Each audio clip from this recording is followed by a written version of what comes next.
In this video we will solve self practice 9C. Okay, but before this 9C को start करने से पहले आपको दो डेफिनेशन लिखनी है. ठीक है, वो है अपन के पेज नंबर 174 में, जहाँ पे ये लिखा है ना एंगल. ठीक है, तो एंगल में दो डेफिनेशन इसी लाइन के अंदर है.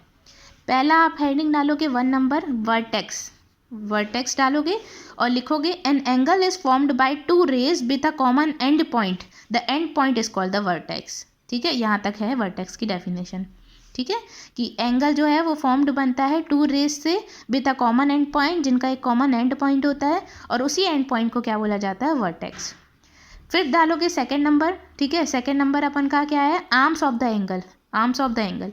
उसके अंदर लिखोगे the rays forcing the angle are called the arms of angle.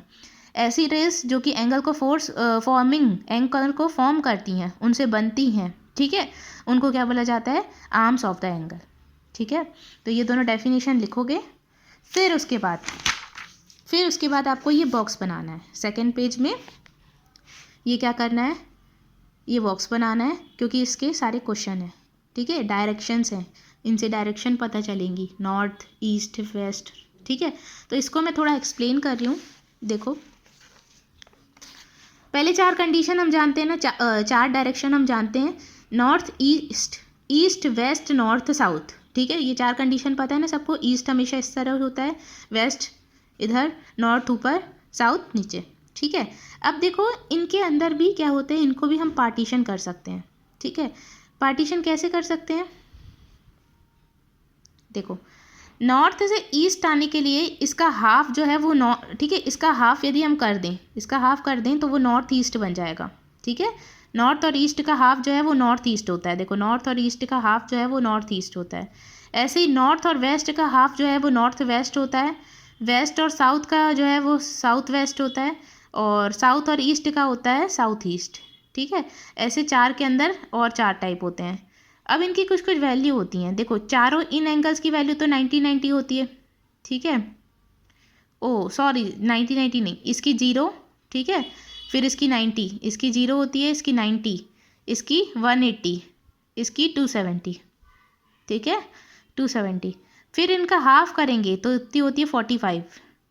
यहाँ इसका हाफ करेंगे तो 135, इसका हाफ करेंगे तो 225, और इसका हाफ करेंगे तो 315. तो ये टेबल आपको बनानी है, क्योंकि इसका क्वेश्चंस है. अब आते हैं हम सेल्फ प्रैक्टिस 9C में. Question number 1, name each of the following angles in 3 ways. ठीक है, इसमें जितने भी एंगल्स बन रहे हैं उनको आप 3 तरीके से लिखो. एंगल तो एक ही बन रहा है, लेकिन उसके नाम 3 तरीके से लिख सकते हैं, तो तीनों नाम लिखने. तो देखो, एंगल जो है ना वो बी पे बन रहा है. एंगल की डेफिनेशन क्या थी कि जहाँ दो रे आपस में मिलती हैं तो उनका एक एंड पॉइंट होता है. इस वाली रे का भी एंड यहाँ पे हो रहा है, इस वाली रे का भी एंड यहाँ पे हो रहा है. तो जहाँ पे इन दोनों रेस का एंड पॉइंट होते हैं वहाँ पे भी क्या हो जाता है, एक एंगल बन जाता है. ठीक है, अब इसका नाम बताना है. तो एंगल का नाम जो है वो हम ऐसे ही पढ़ सकते हैं, ABC. ये जो है ना वो बी वाला बीच में आना चाहिए. ठीक है, तो ABC पढ़ो, या CBA. जब इस रे से स्टार्ट करेंगे तो ABC बोलेंगे, और ये जो है वो एंगल का सिंबल होता है. ठीक है, ये जो साइन बना रही हूँ ना, ये एंगल का सिंबल है. तो एंगल ABC. दूसरा तरीका क्या बोल सकते हैं, यदि इस रे से चालू करेंगे तो CBA, एंगल CBA. और थर्ड, या फिर एंगल B. डायरेक्ट ऐसे भी बोल सकते हैं कि एंगल B है इसमें. ठीक है, फिर ऐसे B वाला क्वेश्चन देखो, इसमें भी क्यू पे बनेगा. जहाँ पे दो रे आपस में मिलती हैं वहाँ पे एंगल बन जाता है. तो क्यू पे बन गया एंगल. नाम बताने हैं, तो जब इस रे से चालू करेंगे तो PQR, एंगल PQR. इस वाली रे से चालू करेंगे तो RQP, ये नाम. और यदि सिर्फ डायरेक्ट बोल सकते हैं कि एंगल Q. ठीक है, ऐसे तीसरी है, यहाँ पे M पे बनेगा तो LMN बोल सकते हैं, या NML बोल सकते हैं, या तीसरा M बोल दो. ठीक है, ये हो गया. फिर आता है name 6 angles in the diagram that have O as a vertex. ठीक है, 6 एंगल्स के नाम बताओ जिनका O एक वर्टेक्स है. ठीक है, ऐसे सबके नाम बताओ एंगल्स के जिनका O वर्टेक्स है. तो देखो, पहला है अपन का, इधर से चालू करें, AOB, O वर्टेक्स आ जाएगा. तो पहला नाम क्या होगा, AOB. फिर दूसरा ले सकते हैं, इस वाली लाइन के बीच में देखें तो O वर्टेक्स बन रहा है, तो BOC, ये BOC. ऐसे तीसरा अपन का COD, तीसरा एंगल बन जाएगा. ठीक है, जब हमने इनको नीचे से चालू किया, अब यदि हम इनको दो दो करके लूँ, ठीक है, दो दो का, तो ए ओ सी भी तो बन गया, इतने में भी तो ओ ही उसका वर्टेक्स है, ठीक है। फिर यदि मैं बी ओ डी लूँ, बी ओ डी, तब भी तो वो है, और ए ओ डी लूँ, तो ये 6 नाम आपको याद रखने हैं, डायग्राम के अकॉर्डिंग लिखने हैं ये चारों 6 के नाम। क्वेश्चन नंबर 3 आता है list the point that are in, ठीक है, आपको लिस्ट करना है जो कि इस डायग्राम को देखकर।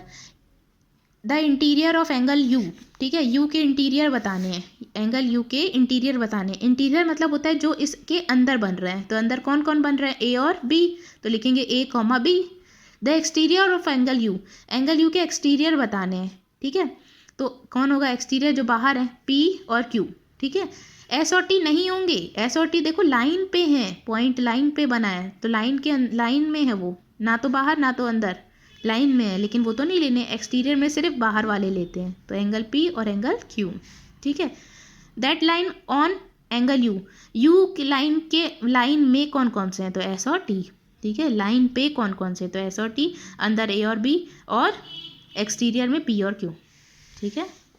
फिर आता है question number 4, the figure shows a circle divided into 4 equal parts P O Q R R O S S O P by the lines P R and S Q. What is the measure of each of the 4 angles formed at O. तो देखो ओ में एक पूरा ये जो है वो एक सर्कल बन रहा है, ठीक है, सर्कल जो होता है उसका ईच पार्ट टोटल जो है वो 360 का होता है, ठीक है, 360 का होता है सर्कल, उसको हमको क्या करना है, 4 से डिवाइड करना, हाँ 4 से डिवाइड करना है, क्योंकि 4 पार्ट्स में डिवाइड करना है, तो 4 1 जा 4, 4 9 जा 36, 0 का 0, 90 डिग्री आ जाएगा, ठीक है, तो ये क्या आ गया 90 डिग्री।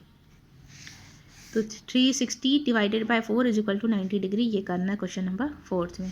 5th देखो, find the number of degree of turn when we turn into clockwise direction, ठीक है, जब हम क्लॉकवाइज डायरेक्शन में जाएंगे तो हमको बताना है इनकी वैल्यूज़ क्या होगी, फ्रॉम नॉर्थ टू ईस्ट, ठीक है, नॉर्थ टू ईस्ट, देखो नॉर्थ टू ईस्ट तो डायरेक्ट क्या है 90 डिग्री, इसके लिए ही मैंने आपको बोला था कि आपको वो टेबल बनानी है। ये देखो नॉर्थ से ईस्ट में आएंगे तो कितने का एंगल बन रहा है 90, तो डायरेक्ट इसका आंसर तो क्या आ गया अपन का 90, ठीक है। दूसरा है फ्रॉम नॉर्थ टू साउथ, देखो नॉर्थ से साउथ में आना है, नॉर्थ से साउथ में आना है, ठीक है, नॉर्थ से साउथ में आना है, तो